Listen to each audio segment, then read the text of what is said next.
আমাদের স্থির তড়িৎ চ্যাপ্টার চলছিল, তাই তো? স্থির তড়িতের প্রথম চ্যাপ্টার চলছে, প্রথম চ্যাপ্টার লাস্টের দিকে, আর একটু বাকি আছে, ঠিক আছে?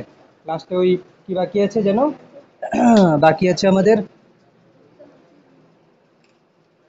ওই আধানের তলমাত্রিক ঘনত্ব করেছিলাম, আর ওই তীক্ষ্ণাগ্র পরিবাহীর ক্রিয়া, তীক্ষ্ণাগ্র পরিবাহীর ক্রিয়া, সেখান থেকে বজ্রবহ বজ্র নিবারক, এই পার্টটা কমপ্লিট করে দিলে চ্যাপ্টারটা কমপ্লিট হয়ে যাবে, ঠিক আছে? তারপরে পরের চ্যাপ্টারে চলে যাব এক এক করে, ঠিক আছে?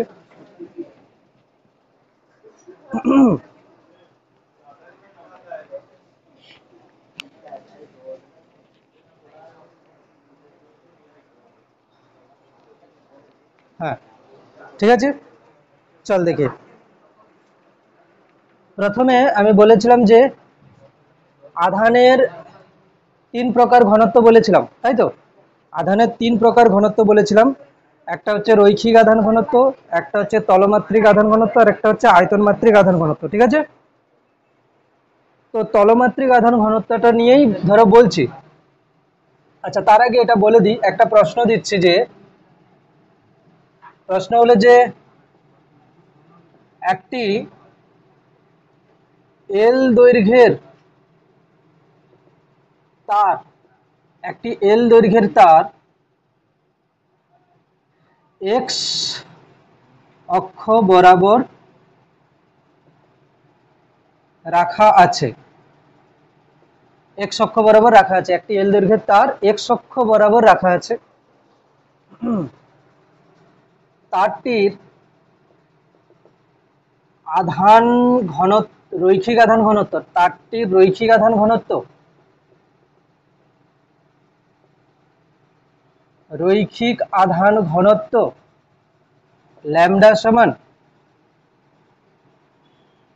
2, ল্যামডা সমান 2x, সরি, ল্যামডা সমান 3x square minus 2x coulomb per metre,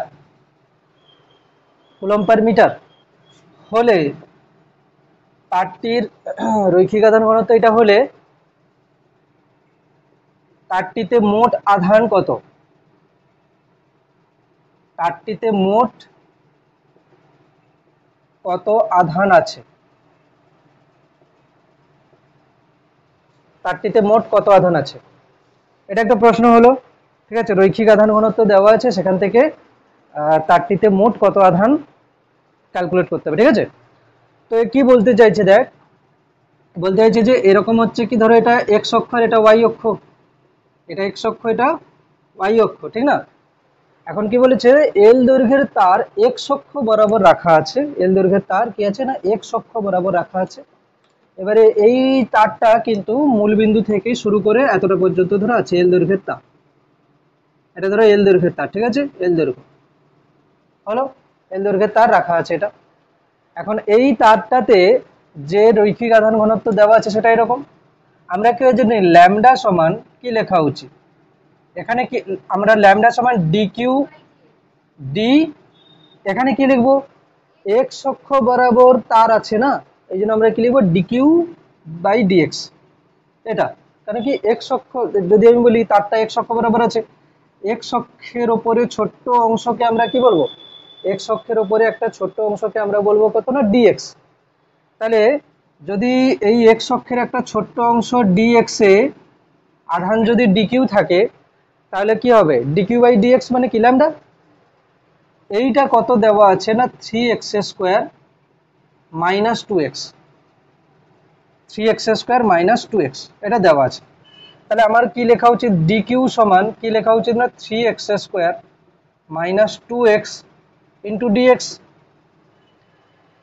তারটিতে মোট কত আধান আছে, দেখ ডিএক্স অংশে আধান আছে ডিকিউ, মোট আধান আমি করতে গেলে কি করব, কিউ টোটাল যদি বলি, তাহলে আমার কি করা উচিত, ইন্টিগ্রেশন ডিকিউ, হ্যাঁ, ইন্টিগ্রেশন ডিকিউ। এবারে ইন্টিগ্রেশন ডিকিউ এখানে করব কত না, integration 3x square minus 2x into dx.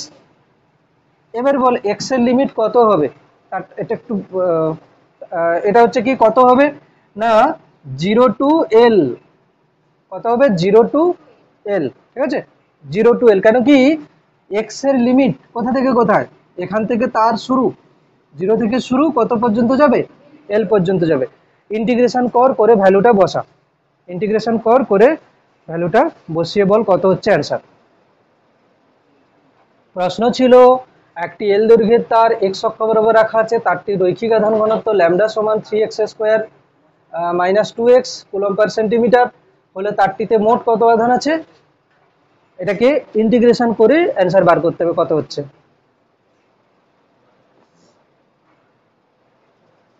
একে যদি ইন্টিগ্রেশন করি কত আসবে, প্রথমে ইন্টিগ্রেশনটা করে নিচ্ছি, 3x² এর ইন্টিগ্রেশন কত হবে, 3x⁻³ কার সমস্যা আছে বল, 3 হচ্ছে কি কনস্ট্যান্ট থেকে গেল, x² এর ইন্টিগ্রেশন কত হবে না x এর পাওয়ার 2 ছিল 1 বাড়বে আর নিচে কি হবে x³ ঠিক আছে। ইন্টিগ্রেশন যদি কারোর অসুবিধা থাকে x⁻n এর ইন্টিগ্রেশন কত হয়, x⁻n+1/n+1 ঠিক আছে। তাহলে এটা থার্ড ব্র্যাকেটের মধ্যে রাখবো, এটা হচ্ছে কত -2, x এর পাওয়ার কত আছে 1, শুধু x মানে কত, x এর পাওয়ার কত আছে 1, তাহলে x⁻1+1 মানে কত 2/2, লিমিট কত হবে 0 টু এল, এখানে কাটাকুটি চলে যাবে, এটা কাটলো, এটা কেটে যাচ্ছে, তাহলে কত হচ্ছে x³ - x², 0 টু এল। তাহলে যদি বসাই প্রথমে x এর জায়গায় l বসাবো কত হবে l³ - l², তারপরে x এর জায়গায় 0 বসালে কি হবে 0 - 0, তো অ্যান্সার চলে আসবে কত, অ্যান্সার চলে আসবে l³ - l²। তারটিতে আধান থাকবে কিউ টোটাল কত হবে, কিউ টোটাল হয়ে যাবে l³ - l², কুলম্ব হয়ে যাবে। এবার এখানে আমি দৈর্ঘ্যটাকে এল দিয়েছিলাম এই জন্য এরকম হয়েছে, যদি দৈর্ঘ্য 5 সেন্টিমিটার 5 মিটার দেওয়া থাকতো তখন এক্স এর জায়গায় কত বসতো 5 বসতো, এল না হয় কত বসতো 5 বসতো।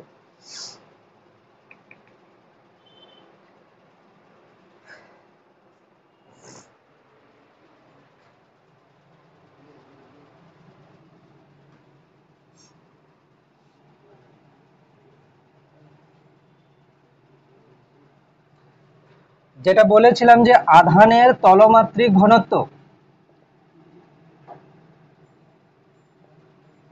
আধানের তলমাত্রিক ঘনত্ব যেটাকে আমরা সিগমা বলি, সিগমা সমান কি ছিল না dq/d এ বলতে পারি বা এস বলতে পারি, dq/ds মানে যদি একটা ছোট্ট ক্ষেত্রফল ds হয় এবং তাতে যদি dq আধান থাকে তাহলে একক ক্ষেত্রফলে কত আধান আছে dq/ds, dq/ds। এবারে কি বলা হচ্ছে, যদি আমি বলি একটা পরিবাহী গোলক, একটা পরিবাহী গোলক, সেই পরিবাহী গোলকের ব্যাসার্ধ ধরো কত না r, তাতে যদি আমি +q আধান দিই তাহলে তার পুরো আধান কোথায় চলে যাবে, বাইরে, বাইরের পৃষ্ঠে চলে যাবে, এটা আগের দিন বলেছিলাম, পুরো আধান বাইরের পৃষ্ঠে চলে গেল। তাহলে এক্ষেত্রে আমি যদি বলি আধানের তলমাত্রিক ঘনত্ব কত হবে q/4πr², আধান বাই তলের ক্ষেত্রফল। এখানে যদি বলি কনস্ট্যান্ট কে বলতো কিউ আর 4π এটা কনস্ট্যান্ট, তাহলে সিগমা প্রপোর্শনাল টু কি হয়ে যাবে 1/r², 1/r², মানে আধানের তলমাত্রিক ঘনত্ব তারের বক্রতা ব্যাসার্ধের বর্গের সহিত ব্যস্তানুপাতিক, তারের বলছি পরিবাহীর বক্রতা ব্যাসার্ধের বর্গের সহিত ব্যস্তানুপাতিক, মানে কি যত বক্রতা ব্যাসার্ধ কম হবে তত তলমাত্রিক ঘনত্ব বেশি হবে। এটা আসছি পরে যে সিগমা প্রপোর্শনাল টু 1/r²,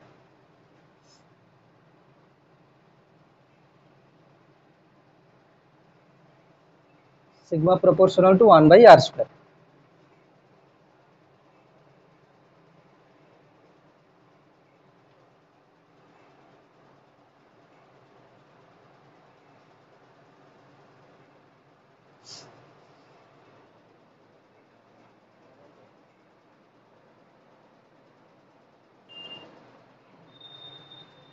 দেখ ধরো আমি এই একটা ছোট গোলক আঁকলাম, একটা বড় গোলক আঁকলাম, এর ব্যাসার্ধ স্মল আর এর ব্যাসার্ধ বড় আর, ধরো এবারে কথা হলো যে যার ব্যাসার্ধ কম হবে তার মানে কি তার বক্রতা তত বেশি।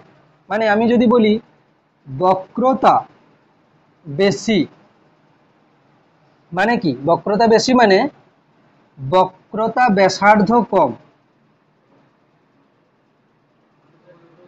মানে কোনো জায়গায় বেশি বেঁকে গেছে তার মানে কি তার ব্যাসার্ধটা কম হবে। মানে ধরো এরকম কোথাও আছে পরিবাহীটা এরকম এরকম ধরো আছে, এই জায়গায় বক্রতা মানে কি এই জায়গাটা যে গোলকের অংশ সেটা হচ্ছে কি কোন গোলকের অংশ, এই গোলকের অংশ, এর ব্যাসার্ধটা যতটা, যদি বলি এখানে এরকম আছে, এই জায়গাটা হচ্ছে কি এত বড় গোলকের অংশ, তার ব্যাসার্ধটা কি হচ্ছে বেশি, কিন্তু তার বক্রতা কম। বক্রতা কম মানে ব্যাসার্ধ বেশি, বক্রতা বেশি মানে ব্যাসার্ধ কম। তাহলে বক্রতা বেশি মানে ব্যাসার্ধ কম, ব্যাসার্ধ কম হওয়া মানে কি হবে দেখ, সিগমা প্রপোর্শনাল টু 1/r²। ব্যাসার্ধ কম মানে কি তলমাত্রিক ঘনত্ব বেশি। লিখছি বক্রতা বেশি মানে বক্রতা ব্যাসার্ধ কম মানে কি হচ্ছে তলমাত্রিক ঘনত্ব বেশি, তলমাত্রিক ঘনত্ব বেশি। বক্রতা বেশি মানে কি বেশি বেঁকে আছে যে জায়গাতে, তার মানে সেখানে বক্রতা ব্যাসার্ধ কম, আর বক্রতা ব্যাসার্ধ কম হলে তলমাত্রিক ঘনত্ব বেশি হবে। উল্টোটা লিখতে পারবো, ঠিক আছে, উল্টোটা লেখা যাবে, উল্টোটা আমি লিখছি না, ঠিক আছে, একটা মনে রাখলেই হবে। উল্টোটা কি হবে বক্রতা কম, বক্রতা কম মানে ফ্ল্যাট হয়ে আছে পুরো, কার্ভ নয় বেশি। বক্রতা কম মানে বক্রতা ব্যাসার্ধ বেশি মানে তলমাত্রিক ঘনত্ব কম। আচ্ছা বক্রতা বেশি কার হয়, সূচিমুখের। সূচিমুখ বলতে কি, ধরো এই পরিবাহীটা এরকম হয়ে আছে, পরিবাহীটা ধরো এরকম কোথাও হয়ে আছে, তার মানে কি সূচালো হয়ে আছে যেখানে, ঠিক আছে, মানে বক্রতা বেশি হয় কোথায় না সূচিমুখের, সূচিমুখের বক্রতা বেশি। আচ্ছা সূচিমুখের যদি বক্রতা বেশি হয় তাহলে সেখানে তলমাত্রিক ঘনত্ব বেশি, সূচিমুখের বক্রতা বেশি, হ্যাঁ সূচিমুখের বক্রতা বেশি মানে সেখানে তলমাত্রিক ঘনত্ব বেশি হচ্ছে বক্রতা ব্যাসার্ধ কম হওয়ার জন্য। মানে কি হবে, আধান যদি আমি দিই, আধানগুলো এখানে যেভাবে জমা হবে এখানে কিন্তু একটু বেশি আধান জমা হবে, এই জায়গাটাতে কি হবে একটু বেশি আধান জমা হবে, কিন্তু ফ্ল্যাট জায়গাতে কি হবে কম হবে, ঠিক আছে। যেখানে বক্রতা বেশি আছে সেখানে কি হবে, ধরো আমি যদি দেখাই এরকম করে আধানকে, এরকম করে এই জায়গাটাতে বেশি আধান জমা হবে, এখানে কম জমা হবে, ঠিক আছে। তার মানে আমি যদি কিছু কিছু ছবি এরকম আঁকি, ধরো আমি বললাম এটা একটা ঘনক, বা এরকম ঘনকটাকে আমি 2D পজিশনে দেখাচ্ছি, তাহলে এখানে আধানগুলো কেমন জমা হবে, এখানে এরকম, এখানে কি হচ্ছে সূচালো হয়ে আছে মানে এখানে একটু বেশি হবে, এখানে সূচালো হয়ে আছে মানে এখানে একটু বেশি হবে, এখানে একটু বেশি হবে, এখানে একটু বেশি হবে। তার মানে কি কোনো ঘনক যদি হয়, কোনো পরিবাহীটা যদি মানে ঘনকের মতো আকৃতি হয়, তাহলে তার প্রত্যেকটা শীর্ষবিন্দুতে আধান আধান বেশি পরিমাণে জমা হবে, ঠিক আছে। তাহলে কি বলবো যে ঘনকাকার পরিবাহী, ঘনকাকার পরিবাহীর পরিবাহীতে আধান দিলে, আধান দিলে তার প্রতিটি শীর্ষবিন্দুতে, প্রতিটি শীর্ষবিন্দুতে বিন্দুতে আধানের তলমাত্রিক ঘনত্ব বেশি হয়, অর্থাৎ অর্থাৎ শীর্ষবিন্দুগুলিতে বিন্দুগুলিতে বেশি পরিমাণে আধান জমা হয়, বেশি পরিমাণে আধান জমা হয়, ঠিক আছে, অর্থাৎ শীর্ষবিন্দুগুলিতে বেশি পরিমাণে আধান জমা হয়।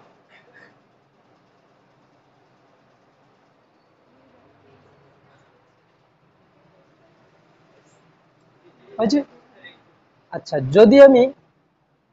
যদি আমি পরিবাহীটাকে গোলক গোলক বলি, গোলাকার পরিবাহী, তাহলে তাতে দেখ কোথাও তো সূচিমুখ নেই, গোলকের কোথাও সূচিমুখ আছে, সব জায়গাতে একই রকম, তার মানে কি হবে সেখানে সমানভাবে সব জায়গাতে আধান জমা হবে, কোথাও সূচিমুখ নেই, কোথাও সূচিমুখ নেই, ঠিক আছে।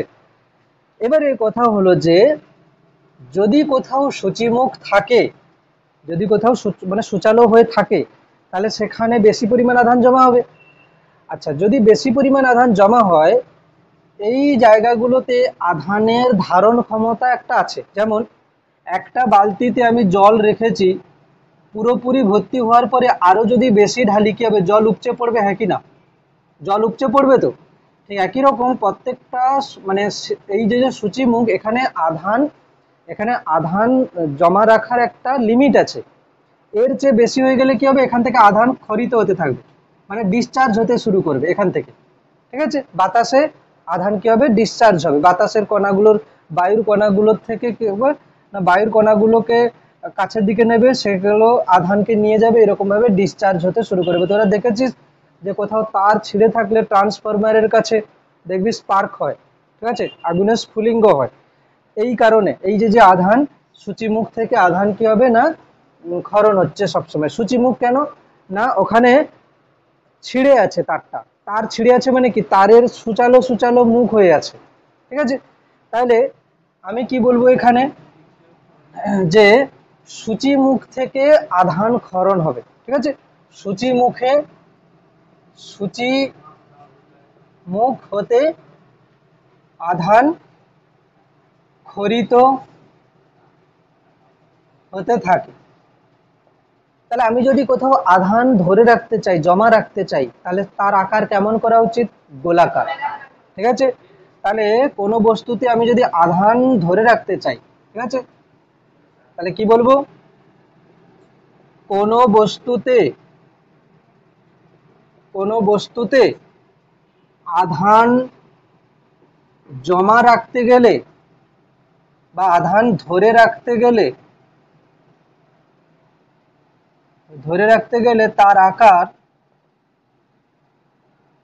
গোলাকার হতে হবে,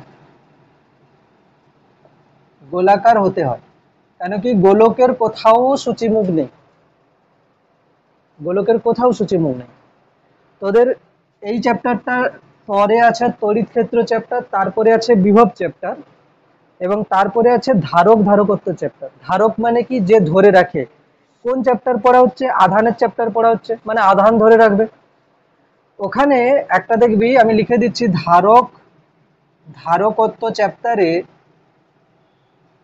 চ্যাপ্টারে ওখানে দেখবি ভ্যান ডি গ্রাফ জেনারেটর আছে, ভ্যান ডি গ্রাফ জেনারেটর আছে। ওই ভ্যান ডি গ্রাফ জেনারেটর মানে কি, ওখানে আধান জমা রাখা হয়, ওর আকার কিন্তু কি হবে, এই ভ্যান ডি গ্রাফ জেনারেটর কে না, আধান জমা রাখা হয়, মানে আধান ধরে রাখে, তার আকার কি হয় না, গোলাকার, তার আকার কিন্তু গোলাকার হয়। এই কারণে ভ্যান ডি গ্রাফ জেনারেটরের যে দুটো মানে হচ্ছে এ আছে, যেটাতে আধান জমা রাখে, সেই দুটোর আকার কিন্তু গোলাকার।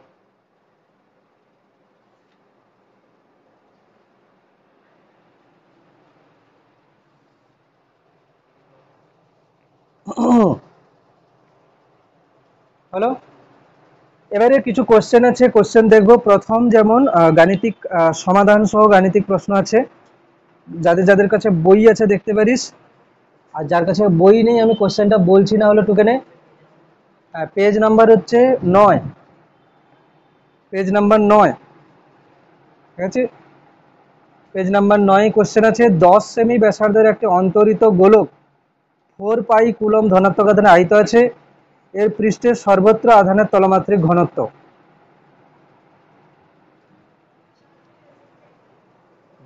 আছে 10 সেমি ব্যাসার্ধের একটি অন্তরিত পরিবাহী গোলক, এটা হচ্ছে পেজ নাম্বার 9, পেজ 9 একের কোশ্চেন।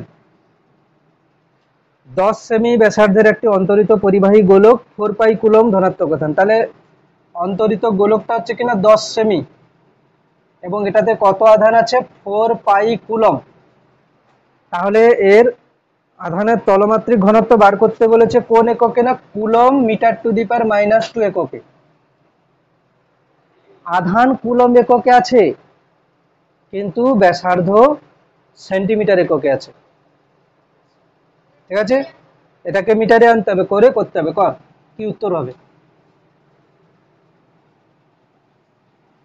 আধান কুলম এককে রাখা আছে আর কিন্তু ব্যাসার্ধ সেন্টিমিটার এককে আছে, একে মিটার এককে করতে হবে। হ্যাঁ, একে মিটার এককে করে তারপরে করতে হবে।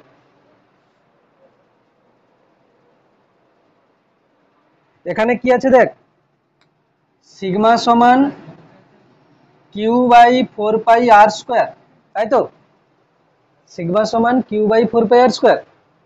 এখানে কিউ এর মান কত দেওয়া আছে?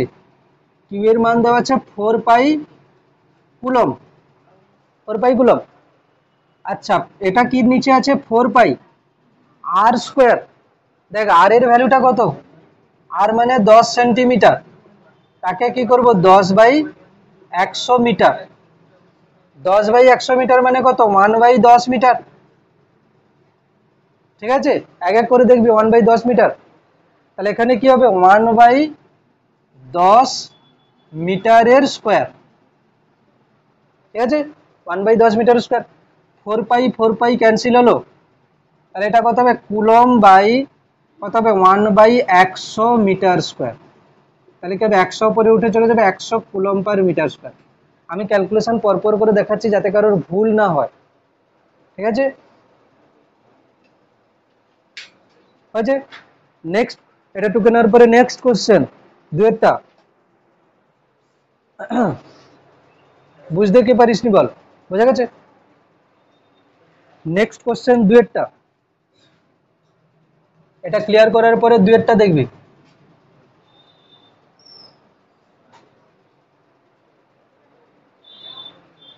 দুয়ের কোশ্চেন কি বলছে, একটি ফাঁপা পরিবাহী গোলকের ব্যাসার্ধ 2 সেন্টিমিটার এবং তাকে 62.8 স্ট্যাট কুলম তড়িৎ আধান দেওয়া হলো। ফাঁপা গোলকটির ভেতরে ও বাইরে পৃষ্ঠে আধানের তলমাত্রিক ঘনত্ব, আমি ছবি এঁকে দিচ্ছি। বলছে একটা ফাঁপা গোলক আছে, এটা হচ্ছে কিনা একটা ফাঁপা গোলক আছে যার ব্যাসার্ধ দিয়েছে 2 সেন্টিমিটার। ঠিক আছে, এবং তাকে কত আধান দিয়েছে, 62.8 স্ট্যাট কুলম আধান দিয়েছে।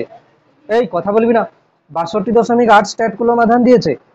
প্রশ্ন বলছে কি ফাঁপা গোলকটির ভেতরে এবং বাইরে আধানের তলমাত্রিক ঘনত্ব। দেখ ফোনগুলো ভেতরে, ঠিক আছে, ভেতরে আধানের তলমাত্রিক ঘনত্ব কত হবে, আগে বল এটা কি হবে, ভেতরে আধানের তলমাত্রিক ঘনত্ব কত আর বাইরে আধানের তলমাত্রিক ঘনত্ব কত? ভেতরে কি কোনো আধান থাকে? পরিবাহী গোলকের ভেতরে কোনো আধান থাকে না। তাহলে ভেতরে যদি আধান শূন্য হয় তাহলে 0 যাই করবি না কেন কি হবে, 0। ঠিক আছে, ভেতরে কোনো আধান নেই, তাই ভেতরে আধানের তলমাত্রিক ঘনত্ব 0। বাইরে কি হবে, বাইরে আধানের তলমাত্রিক ঘনত্ব, বাইরে আধানের তলমাত্রিক ঘনত্ব কত হবে, না আধানটা বাইরে থাকবে 62.8 স্ট্যাট কুলম বাই কি হবে 4πr²। আর স্কোয়ার মানে 2 এর স্কোয়ার, 2 সেন্টিমিটারের স্কোয়ার।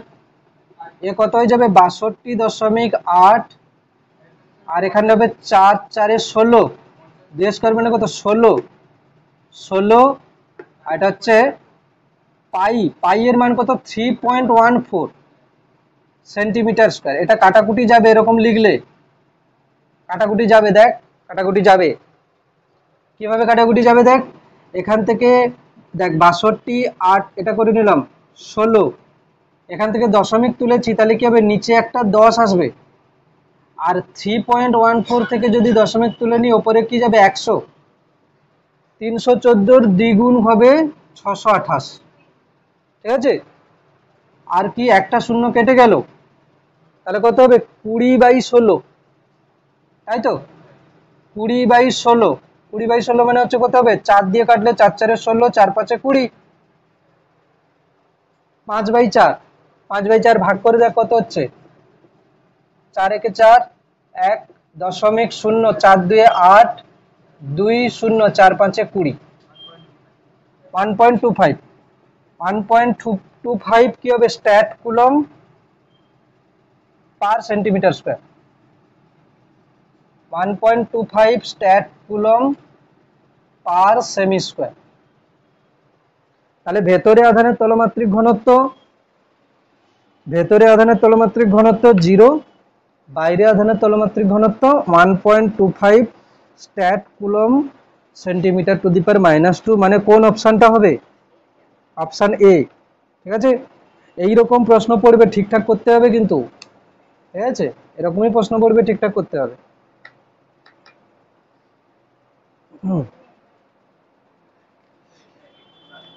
হ্যাঁ, এটা আরেকবার বলবো না, এটা রাখবো? ঠিক আছে, অসুবিধা নেই। যাদের হয়ে গেল তারা 4-এর প্রশ্নটা করবি, কেন কি 3-এরটা আমি পরে করাচ্ছি, 4-এরটা। যাদের হয়ে গেল তারা 4-এর প্রশ্নটা দেখবি।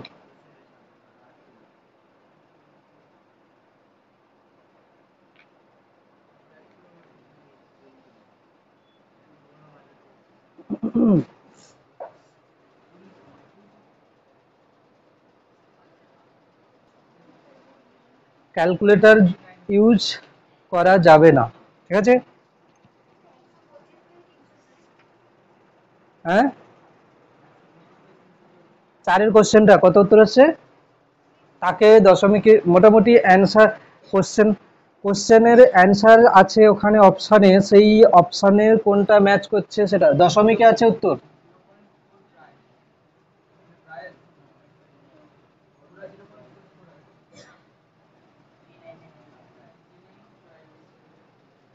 বলেছে 2 সেমি, 4-এর কোশ্চেনটা, 4-এর কোশ্চেন কি বলেছে? যে 2 সেমি ব্যাসার্ধের একটি গোলাকার ফাঁপা পরিবাহীকে 20 স্ট্যাট কুলম আধানে আহিত করা হলো। পরিবাহীর বাইরের পৃষ্ঠে আধানের তলমাত্রা, তো এমনি বসালেই হবে। আধান কত? এটা সিগমা। আধান কত? 20 স্ট্যাট কুলম বাই কি হবে? কি বলেছে? 2 সেমি ব্যাসার্ধের, তাহলে 4 পাই আর স্কয়ার। 4 পাই আর মানে কত? 2, তাহলে 2 সেমির স্কয়ার, তাহলে এটা কত হবে? 20 বাই এটা কত হবে? 4 পাই, আবার একটা কি হবে? 4 কুলম পার সেমি স্কয়ার। এবারে কি কাটাকুটি করে উত্তর পাচ্ছিস না? উত্তর পাচ্ছিস না? কত দিয়ে কাটা যাবে? হ্যাঁ, দেখ 20, এটা 16, পাইকে লিখে দিলাম 22-এর 7 না হলে লিখে দিলাম। ঠিক আছে, কাটাকুটি যাচ্ছে দেখি, 4 4 16, 4 5 20। ঠিক আছে, এ হয়ে গেল কত? 35/88। একে একে হচ্ছে দশমিক উত্তর আছে না, দশমিক উত্তর আছে, হবে না? দশমিক উত্তর কত হবে? এটা বড় জোর দেখ, 88-র 35/88, তো 88 যদি করি, দশমিক দিলে কি হচ্ছে? 0। এ কত যাবে? 80 যদি থাকতো, 8 4 32, 80 যদি থাকতো, মানে এখানে যদি 80 হতো না, তাহলে এটা কত হতো? 8 4 32, 320-র কাছে যেত না? যেত তো, 88 আছে, তো 0.4-এর কাছাকাছি যাবে, আর কি হবে? কি 0.4-এর কাছাকাছি যাবে, আর কত? 0.8 হলে অনেক বেশি হয়ে যাবে। 88 4-এ করে দেখ, 4 5 20 হাতে, আচ্ছা 0.4, এটা পয়েন্ট নেওয়া আছে। 4 5 20 হাতে থাকলো 2, 8 4 32, 33 34 35 হচ্ছে না, 8 8 5 40 হচ্ছে, সরি 8 4 32, 2 এখানে 3 হাতে থাকছে, তাই না? 8 4 32, 33 34 35 হয়ে গেছে পুরো 0.4, 0.4 স্ট্যাট কুলম পার সেন্টিমিটার স্কয়ার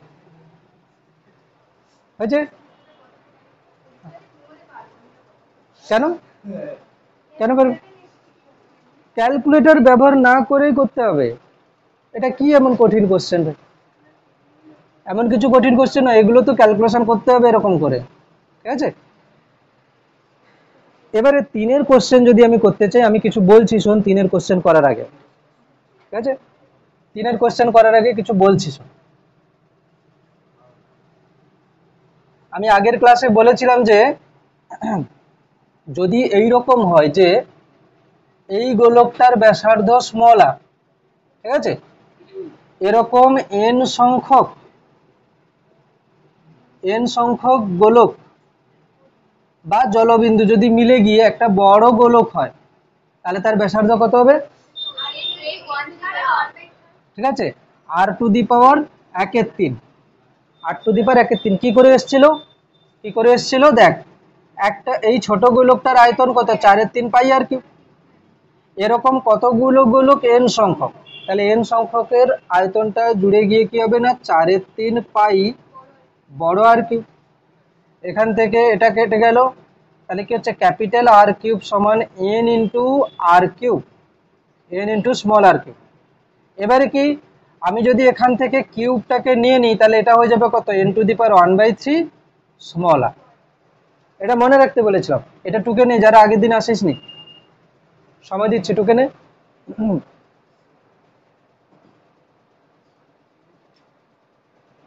এন সংখ্যক ছোট গোলক মিলে গিয়ে যদি একটা বড় গোলক হয়, ছোট গোলকের ব্যাসার্ধ যদি স্মল আর হয়, তাহলে বড় গোলকের ব্যাসার্ধ হচ্ছে কত? আর টু দি পাওয়ার 1/3। এখন এই প্রশ্নটাকে যদি এরকম করে দেওয়া হয় যে এইখানে একটাতে আধান ছিল কিউ, তাহলে বড়টাতে আধান কত হবে? এন ইন্টু কিউ, হ্যাঁ কি না? একটাতে আধান ছিল কিউ, তাহলে এন সংখ্যক যদি মিলে যায় বড়টাতে আধান হবে কত? N into q. আচ্ছা, ছোট গোলকের আধানের তলমাত্রিক ঘনত্ব কত হবে? Q by 4 pi small r square, হ্যাঁ কি না? হবে তো। আচ্ছা, বড় গোলকের আধানের তলমাত্রিক ঘনত্ব কত হবে? এর আধান কত? এন কিউ বাই 4 পাই, এর ব্যাসার্ধ কত? আর টু দি পাওয়ার 1/3 এর হোল স্কোয়ার। কি সমস্যা? কাটতে হয়েছে। এখান থেকে এটাকে যদি আমি একটু ক্যালকুলেশন করি, এন কিউ বাই 4 পাই, এটা কত হবে? আর টু দি পাওয়ার কত হবে বল? আচ্ছা, এটা 1/আর টু দি পাওয়ার কত ছিল? 1/3, আর টু দি পাওয়ার 1/3, হ্যাঁ ঠিক আছে। আর two the power, R two the power কত হচ্ছে এটা? 1 মিনিট। এন সংখ্যক তো, এন সংখ্যক, এখানে কি করেছিলাম যেন আমি? 1 মিনিট। 4/3 পাই স্মল আর এর কিউব সমান এন ইন্টু, দাঁড়া, এন এন গুণ ছিল এখানে 4/3 পাই ক্যাপিটাল আর কিউব ছিল, তাই না? ভুল লিখে দিয়েছি ওখানে, এরকম ছিল না, এরকম ছিল না তো। এটা আর সমান ছিল small R N to the power 1/3। এক্ষুনি কি লিখেছি? ও আচ্ছা, এইখানে আমি ভুল লিখে দিয়েছি, এইখানটাই ভুল লিখে দিয়েছি, তাই তো? হ্যাঁ, এইটার ব্যাসার্ধ হচ্ছে কত না আর into N to the power 1/3, হ্যাঁ এটা, এইটা ছিল, তাই বলি। তাহলে এখানে হয়ে যাবে কত? এইটা হয়ে যাবে কত না এন কিউ আধান, আর নিচে কি হবে ক্ষেত্রফলটা? 4 পাই আর স্কোয়ার। এখানে আর মানে কত? আর এন টু দি পাওয়ার 1/3 তার হোল স্কোয়ার। হ্যাঁ, এবার ঠিক আছে, ঠিক আছে, ওইখানে লেখাটা ভুলে গেছো। একটা ছোট গোলকের ব্যাসার্ধ যদি স্মল আর হয়, তাহলে বড় গোলকের ব্যাসার্ধ কি হবে? আর into N to the power 1/3, ঠিক আছে। ছোট গোলকের ব্যাসার্ধ into N to the power 1/3 হলো। আচ্ছা, এইটাকে এবার ক্যালকুলেশন করছি। এন কিউ বাই 4 পাই, এটা কত হবে? আর স্কোয়ার হয়ে যাবে, এটা হয়ে যাবে কত? এন টু দি পাওয়ার 2/3, এটা হয়ে যাবে কত? এন টু দি পাওয়ার 2/3, ঠিক আছে। আচ্ছা, এইটাকে আমি নিয়ে নিলাম কত? Q by 4 pi R square এক জায়গায়, তাহলে এটা হয়ে যাবে কত? N to the power, N to the power এর পাওয়ার কত? 1 1 - 2/3, ঠিক কিনা বল? এইটা হচ্ছে কত, এটা হচ্ছে কত sigma 1, sigma 1 into N to the power কত হচ্ছে 3 লসাগু 3 - 2 মানে 1। যদি কেউ বলে যে সিগমা 1 বাই সিগমা 2 কত হবে, তাহলে সিগমা 1 মানে কত, সিগমা 1টাকে সিগমা 1 রাখতে দিলাম, সিগমা 2 মানে কত sigma 1 N to the power 1/3, কেটে গেল। তাহলে কি হচ্ছে সিগমা 1 অনুপাত সিগমা 2 কত হয়ে যাবে 1:n টু দি পাওয়ার 1/3। মানে ছোট গোলকের তলমাত্রিক ঘনত্ব অনুপাত বড় গোলকের তলমাত্রিক ঘনত্ব সমান 1 অনুপাত যতগুলো গোলক ছিল তার টু দি পাওয়ার 1/3, মানে কিউব রুট। ফর্মুলাটা কি হলো, ছোট গোলকের তলমাত্রিক ঘনত্ব অনুপাত বড় গোলকের তলমাত্রিক ঘনত্ব সমান কি হচ্ছে 1 অনুপাত যতগুলো গোলক নেওয়া হয়েছিল ছোট ছোট তার পাওয়ার 1/3, তার পাওয়ার 1/3। মানে যদি কোথাও এরকম থাকে যে এখানে অত কিছু বললো না, কত আধান কত ব্যাসার্ধ কিচ্ছু বললো না, বললো 64 সংখ্যক ছোট জলবিন্দু মিলে গিয়ে বড় জলবিন্দু হয়ে গেছে, কোনো আধান ব্যাসার্ধ কিছু দেওয়া নেই, তাহলে কি হবে সিগমা 1 অনুপাত সিগমা 2 হয়ে যাবে 1 অনুপাত 64 to the power 1/3, 64 to the power 1/3। 64 cube root মানে দেখ 64 মানে কত 4 এর কিউব, তার আবার হোল কিউব, মানে কত হবে 1:4, 1:4।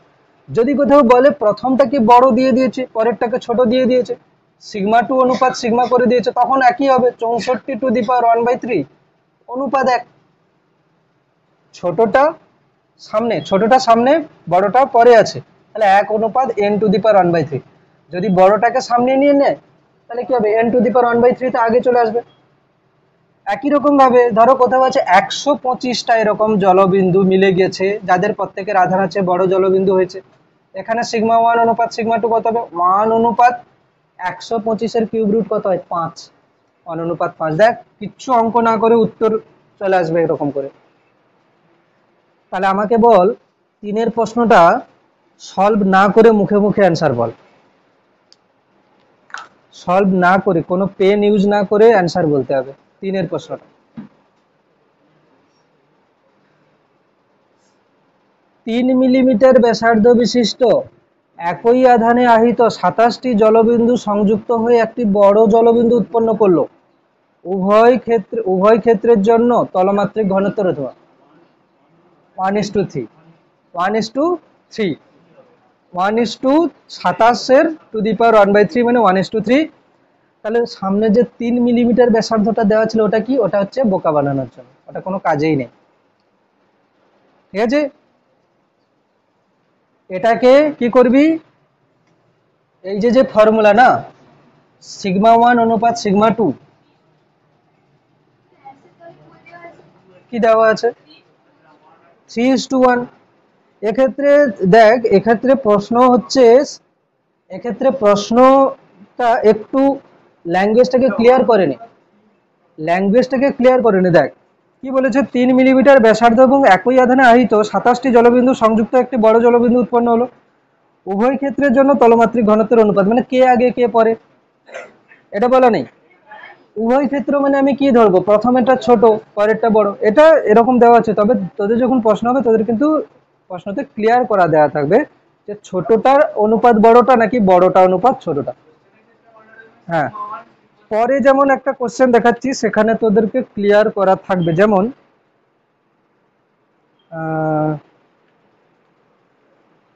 আছে প্রশ্ন দিচ্ছি তোদেরকে, হ্যাঁ চলে আয়।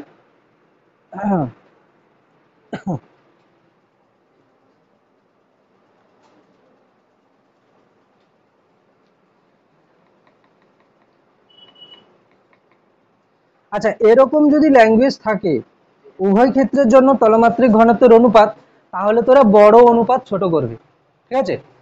যদি এরকম কিছু প্রথমে বড় ছোট মেনশন না করে দেওয়া থাকে না, তাহলে প্রথমটাকে বড় ধরবি, বড়টা প্রথমে ছোটটা পরে। হ্যাঁ মানে কতগুলো হ্যাঁ হ্যাঁ, প্রথমে হচ্ছে সিগমা টু ধরবি। যদি কোনো মেনশন না করা থাকে, এরকম ল্যাঙ্গুয়েজ বলা থাকে যে উভয় ক্ষেত্রের জন্য আধানের তলমাত্রিক ঘনত্বের অনুপাত কত, তখন তোরা কি করবি, সিগমা টু অনুপাত সিগমা ওয়ান। ঠিক আছে, সিগমা টু অনুপাত সিগমা টু। আর যদি মেনশন করে দেওয়া থাকে তাহলে তো কোনো সমস্যাই নেই।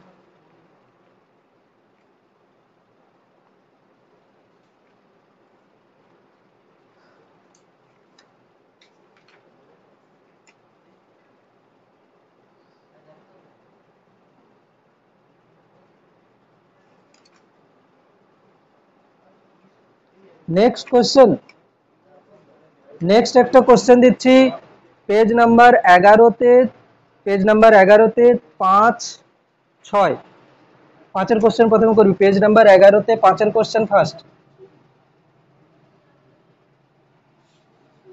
কি বললাম, এই জাতীয় প্রশ্নতে যদি কোনো মেনশন না করা থাকে, মানে এরকম বলে দেয় যে এতগুলো জলবিন্দু মিলিত হয়ে বড় জলবিন্দু গঠন করলো, উভয় ক্ষেত্রে আধানের তলমাত্রিক ঘনত্বের অনুপাত, তাহলে কি করবি না, বড় অনুপাত ছোট। আর যদি মেনশন করা থাকে যে ছোট অনুপাত বড়, তাহলে সেরকম হবে।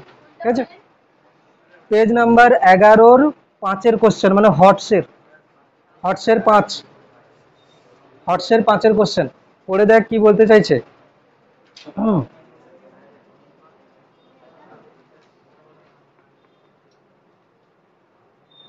এটা একটা ভালো কোশ্চেন আছে, একটু না দেখে করবি, সলিউশন দেখবি না আগে, সলিউশন দেখবি না। প্রশ্ন কি বলেছে, হটসের 5-এর কোশ্চেন আছে এখানে, হটসের দিয়েছি এখানে 5-এর কোশ্চেন। বলেছে কিনা দুটি গোলকের, দুটি ধাতব গোলকের আয়তনের অনুপাত 1:3, আয়তনের অনুপাত 1:3, দুটি গোলকের আয়তনের অনুপাত। ঠিক আছে, ধরো এর আয়তন আর এর আয়তন কত আছে না, 1:3।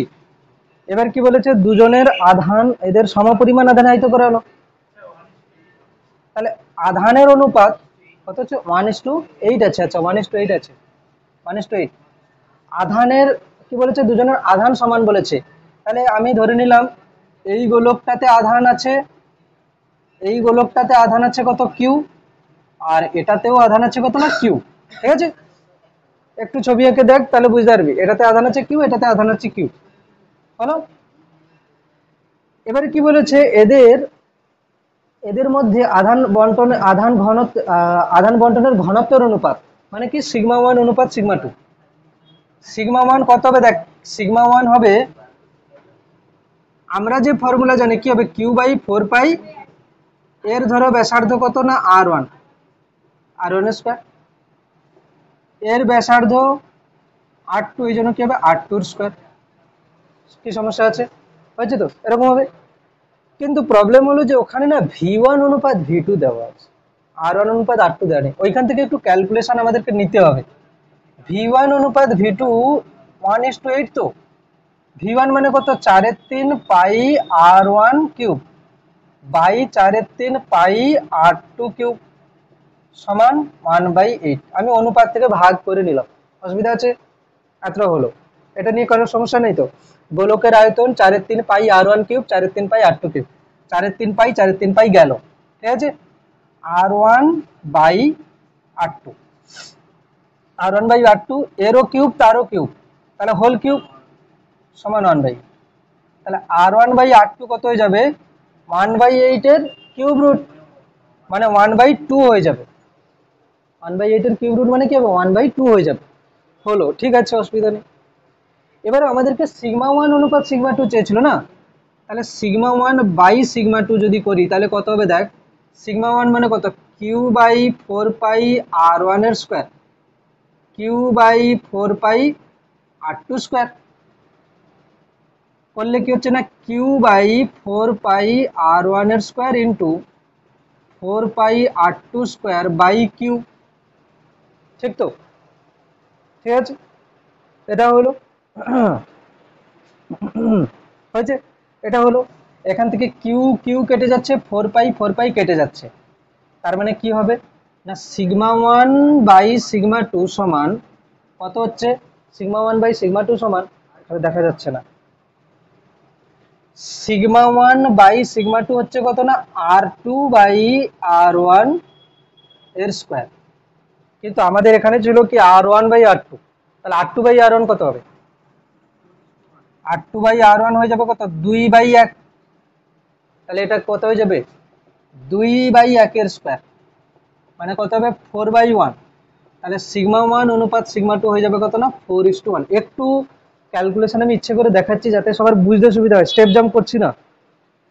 4:1, এটা ভালো কোশ্চেন, ইম্পর্টেন্ট, দাগ মেরে রাখবি।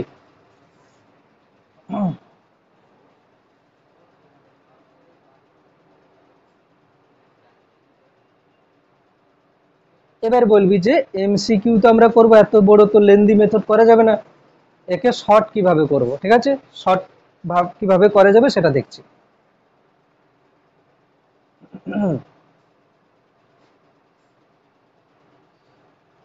একে এত বড় না করে শর্ট মেথড কিভাবে করা যাবে সেটা যদি বলি।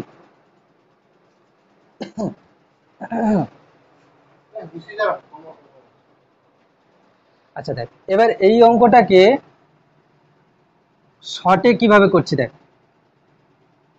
প্রথমে বলা ছিল কি না দুটো গোলকের আধান সমান, তাই না, দুটো গোলকের আধান সমান দেওয়া ছিল। দেখ আমি তোদেরকে এই ফর্মুলাটা বলেছিলাম যে সিগমা সমান q by 4 pi R square, ঠিক আছে।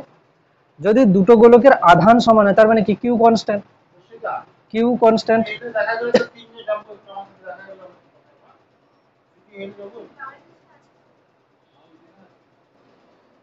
সিগমা কি ছিল q by 4 pi R square, তাহলে এখানে আমি বলেছিলাম যে sigma proportional to 1 by r square, হ্যাঁ কি না বল। তাহলে হিসাব কি হওয়া উচিত যে সিগমা 1 বাই যদি আমি সিগমা 2 লিখি, তাহলে দেখ এ ব্যস্তানুপাতিক আছে, তাহলে 1 যদি ওপরে থাকে তাহলে কি হবে R2 নিচে ওপরে যাবে, R2 square by R1 square. এটা কার সমস্যা আছে বল, দেখ যেটা এটা ওখান থেকে এসছে সেটাকে এক লাইনে এরকম করে করা হলো, ঠিক আছে। এবার গেল কি আমাদের R2 বাই R1 চাই, ঠিক না, R2 বাই R1 চাই। তো যদি এটাই হয় তাহলে দেখ V1 বাই V2 দেওয়া আছে কত 1/8। আচ্ছা V1 বাই V2 এই যে 1/8 দেওয়া আছে, তার মানে কি V1 যদি দেখিস যে V মানে কত 4/3 পাই আর কিউব, হ্যাঁ দেখ 4/3 পাই কেটে যাবে, মানে কি R1 বাই R2 এর হোল কিউব সমান 1/8, তাকে যদি ওদিকে নিয়ে যাই 1/2 হয়ে যাবে। তাহলে এখান থেকেই তো চলে আসছে R2 বাই R1 কত 2 বাই 1 এর স্কোয়ার, মানে 4:1।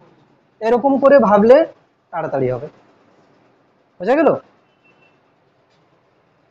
এই কে কার সমানুপাতিক হচ্ছে ব্যস্তানুপাতিক হচ্ছে এইগুলো এরকম করে ভাবতে হবে, ঠিক আছে। হুম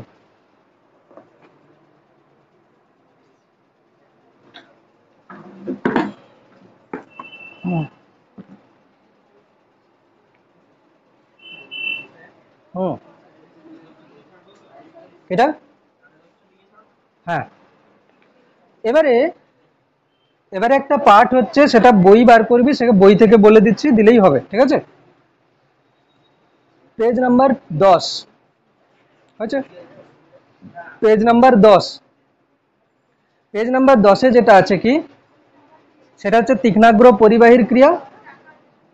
পেজ নাম্বার 10-এ যেটা আছে সেটা হচ্ছে কিনা তীক্ষ্ণাগ্র পরিবাহীর ক্রিয়া, এবং সেখানে আছে কিনা বজ্রবহ বজ্র নিবারক, ঠিক আছে, বজ্রবহ বজ্র নিবারক।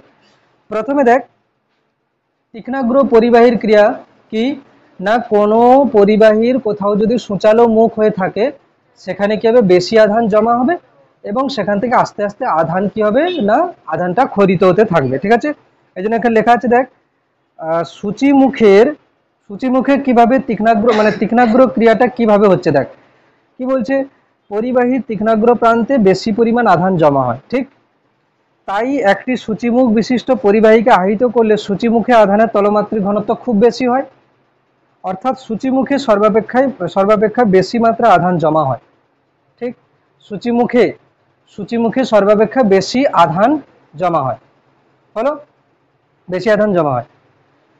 এবারে কি না যখন বেশি আধান সূচিমুখে জমা থাকছে, একটু ভালো করে শুন, যার কাছে বই নেই একটু ভালো করে শোন তাহলে হয়ে যাবে। যেখানে সূচিমুখে বেশি আধান জমা আছে তার চারপাশের যে বায়ু কণা বা ধূলিকণা, সেগুলোতে কি হবে, আবেশ সৃষ্টি হবে এবং সেগুলো আকৃষ্ট হয়ে সূচিমুখের কাছে আসবে। মানে কি না, এইখানে যে সূচিমুখ হয়ে আছে, এইখানে যে সূচিমুখ হয়ে আছে, এইখানে তো বেশি পরিমাণ আধান জমা আছে। এ কি করবে, এর যে আশেপাশের বায়ু আছে, ধরো এই সূচিমুখটা না ঋণাত্মক আধানে আহিত আছে, তাহলে এখানে যে বায়ুর কণাটা আছে তাতে কি হবে, তড়িৎ আবেশ হবে। এর সামনের দিকটা প্লাস আর ব্যাক সাইডটা কি হবে, মাইনাস। ঠিক আছে, আবেশ।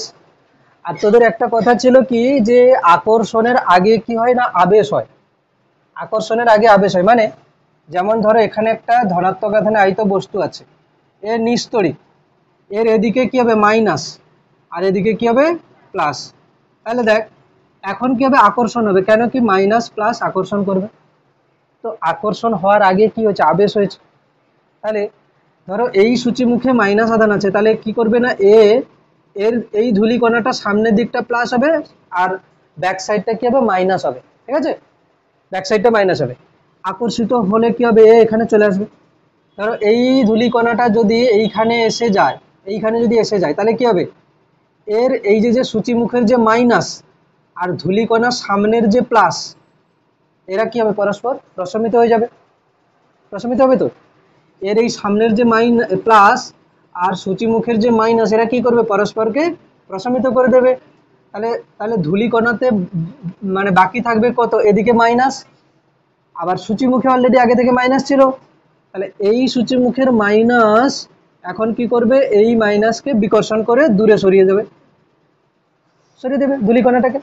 মানে কি হলো, প্রথমে ধূলিকণাতে আবেশ হয়ে আকৃষ্ট হলো, ধূলিকণা এলো সূচিমুখের ওপরে, সূচিমুখের ওপরে পড়ার পরে কি হলো, এর সামনের দিকের যে আধানগুলো আছে সেটা প্রশমিত হয়ে গেল, দিয়ে কি হবে না, বিকর্ষিত হয়ে আবার দূরে চলে যাবে। এই যে বারবার ধূলিকণাগুলো আসবে, আধান নিয়ে আবার চলে যাবে, আবার আসবে আধান নিয়ে চলে যাবে, এতে করে এর চারদিকে একটা শো শো শব্দ হবে। মানে বাতাস যে হচ্ছে না, একটা স্পার্কের একটা শব্দ হয় না, বাতাসের একটা শব্দ হয়। ঠিক আছে, তো এইভাবে কি হবে না, তীক্ষ্ণাগ্র পরিবাহীর ক্রিয়া হতে থাকবে। ঠিক আছে, এবারে নেক্সট টপিক কি, যে বজ্রবহ এবং বজ্র নিবারক। তোরা জানিস যে বজ্র যে বাজ পড়ে যেটা, ঠিক আছে, বজ্রপাত যেটা হয় সেটা কিসের কারণে হয় না, সেটা হয় কিসের, আচ্ছা কি হচ্ছে বলতে,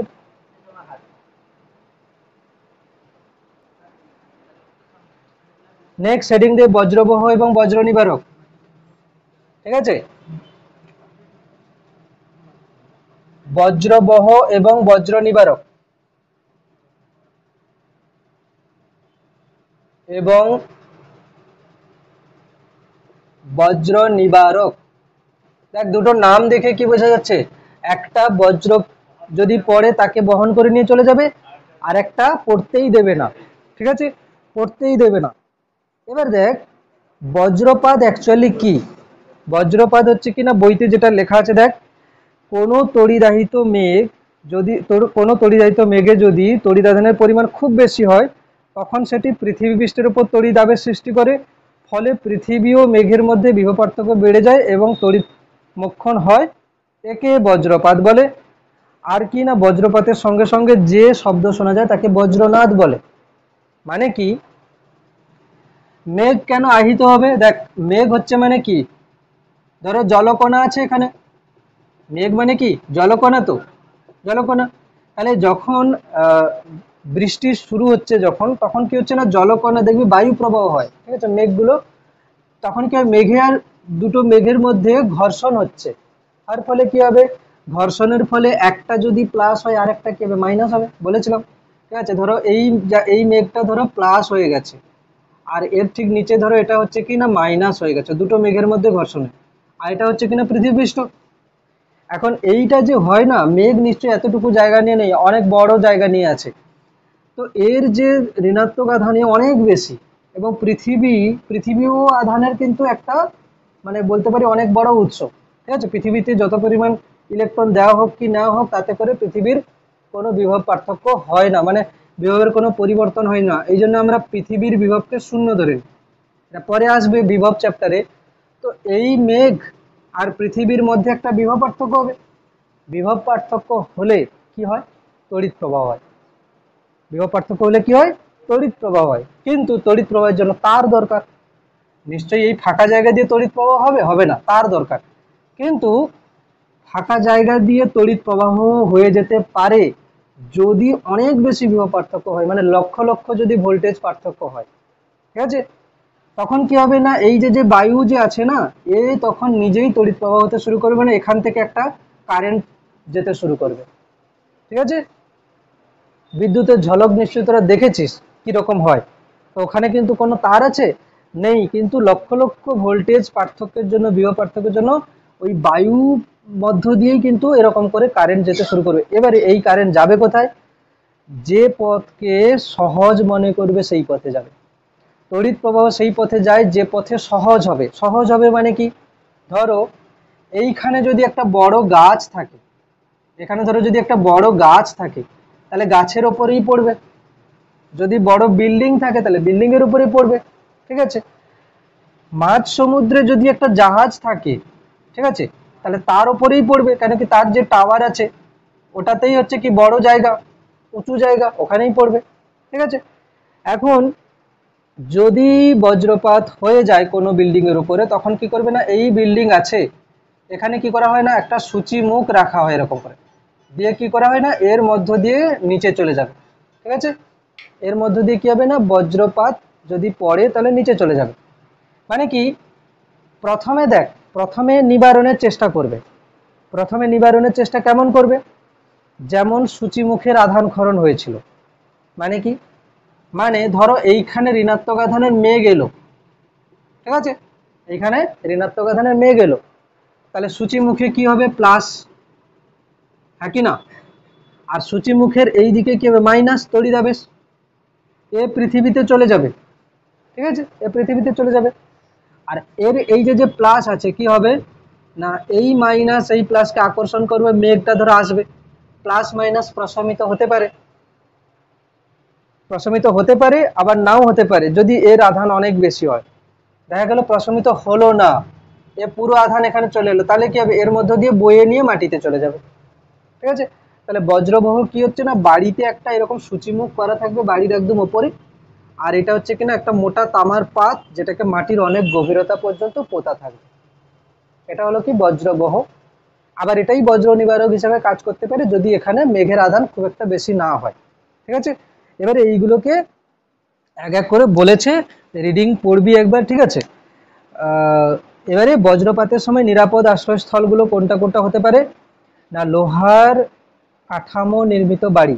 কেন লোহার কাঠামো নির্মিত বাড়ি? আমি বলেছিলাম পরিবাহীর বাইরের পৃষ্ঠে আধান থাকে, যদি বাড়িটা লোহার কাঠামো যুক্ত হয় তাহলে কি হবে, ওর উপরে যদি বাজ পড়েও তাহলে কি হবে, ওই লোহার কাঠামোর ওপর দিয়ে মাটিতে চলে যাবে, ভেতরে যে আছে সে সুরক্ষিত থাকবে। মাটির সঙ্গে সংযোগ আছে, ঠিক আছে, মাটির সঙ্গে সংযোগ আছে এমন ধাতব আচ্ছাদনযুক্ত গাড়ি, ওই একই ব্যাপার, এগুলো বজ্রপাতের সময় নিরাপদ আশ্রয়স্থল, ঠিক আছে। নেক্সট কি, বিপজ্জনক স্থান কি না, উঁচু গাছ, টেলিগ্রাফ টেলিফোনের পোস্ট, তারের জাল, উঁচু মাটির দেওয়াল ইত্যাদি হচ্ছে কিনা বজ্রপাতের সময় বিপজ্জনক স্থান, ঠিক আছে। আর কি না, বজ্রপাত এবং বজ্রনাথ দুটোই একই সঙ্গে হয়, কিন্তু আমরা জানি কার বেগ বেশি হয়, আলো না শব্দ? আলোর বেগ বেশি হয়, মানে আমরা বিদ্যুতের ঝলক আগে দেখতে পাবো, পরে শব্দ শুনতে পাবো। তার মানে যদি বিদ্যুতের ঝলক চোখে দেখতে পাস তাহলে নিশ্চিন্তে থাক, তুই মরবি না। কেন? কেন কি বিদ্যুতের ঝলক দেখা গেছে মানে কি কোথাও না কোথাও বাজ পড়ে গেছে অলরেডি, শব্দটা পরে শুনতে পাবো, ঠিক আছে। তার মানে তুই শব্দ যদি শুনতে পাস তাহলে ভাববি যে বাজ অন্য জায়গায় পড়ে গেছে, সুতরাং বাজ শব্দ শুনে ভয় পাওয়ার দরকার নেই, ঠিক আছে। যদি তোর উপরে পড়ে তাহলে শব্দ শোনার কোনো টাইম থাকবে না, ঠিক আছে, বোঝা গেল? এটা একটা মন থেকে সান্ত্বনা, বাজ পড়লে ভয় পাওয়ার দরকার নেই। এটা কি, বাজের শব্দ শুনতে পাচ্ছিস মানে তুই বেঁচে আছিস, যখন শুনতে পাবি না তখন তুইও নেই আর ভয়ও নেই, ঠিক আছে। এই চ্যাপ্টার কমপ্লিট, ঠিক আছে, এই চ্যাপ্টার কমপ্লিট। আর একটা জিনিস আমি একটু বলে দিই, যেটা হচ্ছে কি পেজ নাম্বার 5-এ আছে পরিবাহী অপরিবাহী, বলেও দিয়েছিলাম। পরিবাহী কি হবে না, তড়িৎ পরিবহন করবে, অপরিবাহী তড়িৎ পরিবহন করবে না। পরিবাহীতে মুক্ত ইলেকট্রন থাকে, অপরিবাহীতে সেরকম কোনো থাকে না। আর আরেকটা বলেছিলাম, পরিবাহীতে যদি আমি আধান দিই, কোনো পরিবাহীতে যদি আমি আধান দিই, সেই আধানটা কি হবে, এর সব জায়গায় ছড়িয়ে পড়বে।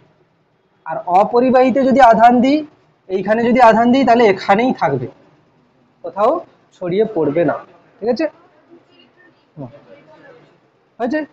এবারে তোদের পড়া থাকবে কি, তোদের পড়া থাকবে বলে দিচ্ছি, পরিচ্ছেদ সংক্রান্ত যে এমসিকিউ গুলো আছে, যেমন পেজ নাম্বার 4-এ পরিচ্ছেদ সংক্রান্ত এমসিকিউ আছে, পেজ নাম্বার 4-এ একটা পরিচ্ছেদ সংক্রান্ত এমসিকিউ আছে, ওটা করতে হবে। পেজ নাম্বার 5-এ পরিচ্ছেদ সংক্রান্ত এমসিকিউ আছে দুটো, করতে হবে।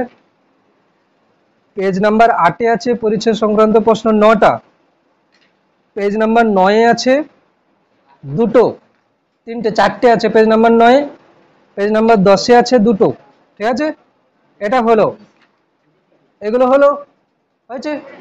আর এদিকে হচ্ছে কিনা হর্সের, মানে পেজ নাম্বার 11-তে যে হর্স আছে, হর্সে কটা কোশ্চেন আছে, 6টা। এগুলো সঙ্গে এমসিকিউ যতগুলো আছে, এমসিকিউ এখানে আছে, এমসিকিউ আছে এখানে 25টা। আর পেজ নাম্বার মোটামুটি আমি বলছি, এখানে পেজ নাম্বার 13, 14, 15, 16, ঠিক আছে, 16 আর হচ্ছে 17। কাল রাত্রে এতগুলো হবে না আমি জানি, কালকের মধ্যে যেটা করে আসবি সেটা হচ্ছে কি, পরিচ্ছেদ সংক্রান্ত প্রশ্ন, হর্স আর এমসিকিউ। এমসিকিউর 24-25টা আছে, এই এমসিকিউ এমন কিছু করতে হবে না, এগুলো মুখে মুখে হবে। ঠিক আছে,